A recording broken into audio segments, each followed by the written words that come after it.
Hello, this is Bogie with the Young Gifted Black Entrepreneurial Awards. I'm here with Carl Gray. How are you doing today? I am exceptionally feeling great. Listen, this is the 11th annual. 11. 11th That means that we're past 10. You know something, Miss Bogie? This has been a labor of love, the Young Gifted and Black Entrepreneurial Awards. And as we move forward to celebrating our unsung heroes and heroines for Black History Month, the excitement is building. Yeah. We've been doing some great interviews with some of our honorees to let the public get a glimpse of what their stories are about so they can feel, what it is to, be a part of their journey, where they've been, how they've progressed, as they've built their brand and they're still building, because it's all about an entrepreneurial spirit. The Young Gifted and Black Entrepreneurs is we coined a mission, right? Power in motion. And that is to provide opportunity with effective resources.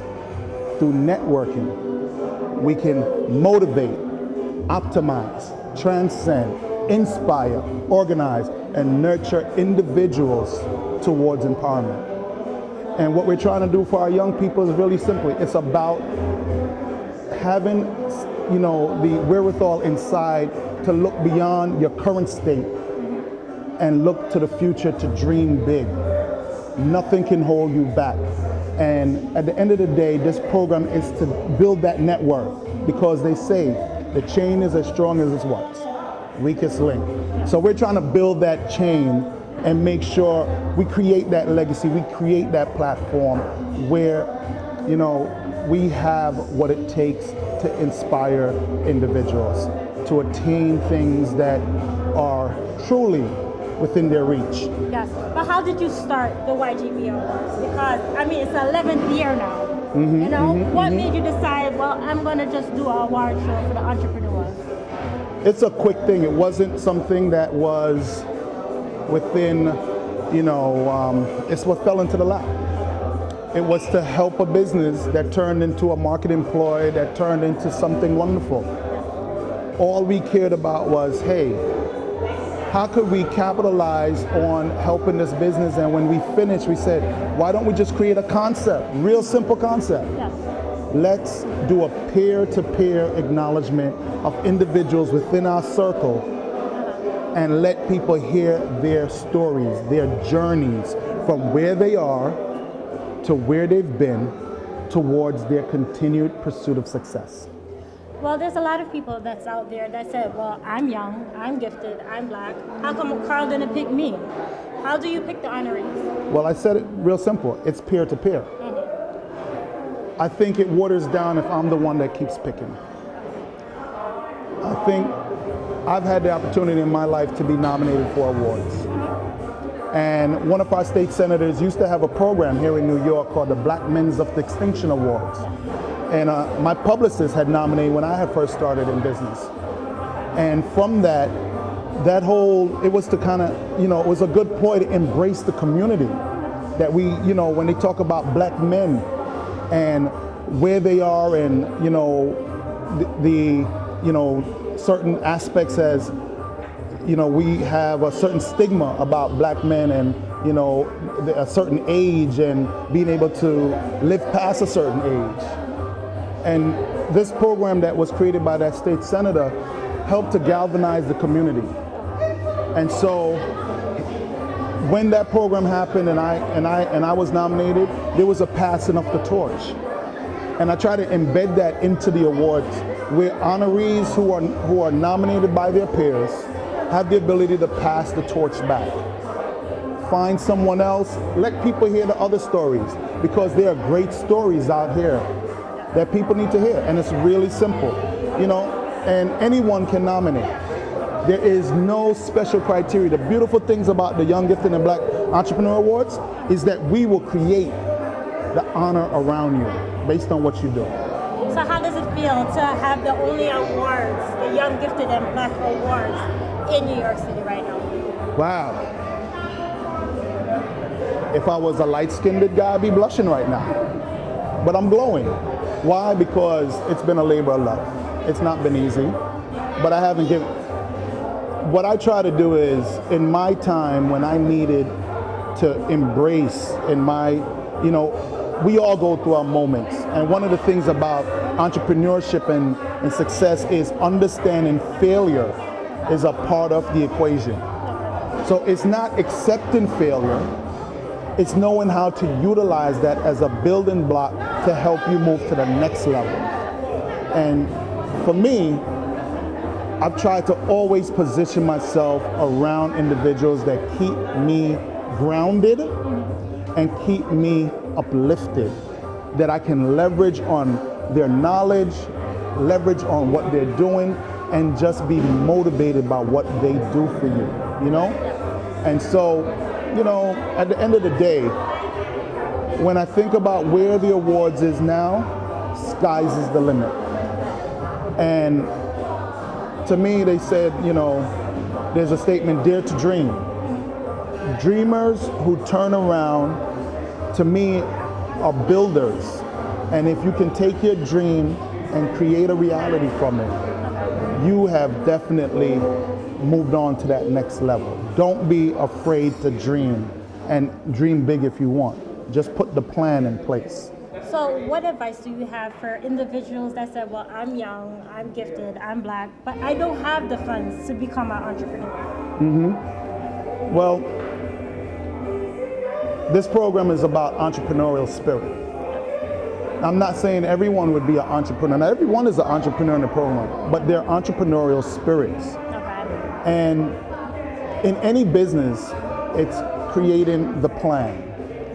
My base professionally is project management, dealing with a methodology of knowing how to organize resource, time, and costs, right? But part of that is knowing how to create a plan, putting the steps together to create the building blocks in order to deliver whatever it is that you need to accomplish the task at hand. So there was a statement when I was in college, right? Now, I'm gonna give you a quick thing. I graduated number 2 out of my high school, Martin Luther King Jr. High School here in New York City. I thought I was Superman going into college. I put myself through college. I went to City College. I'm a CCNY graduate. But it took me 7 years because I came in with a mindset that I could just go in and I wanted to do electrical engineering. And didn't take it seriously enough. I was there, but I was doing too much. I was overextending myself. I wasn't balanced, and I was not focused the way that I need to focus, and I was squandering my time.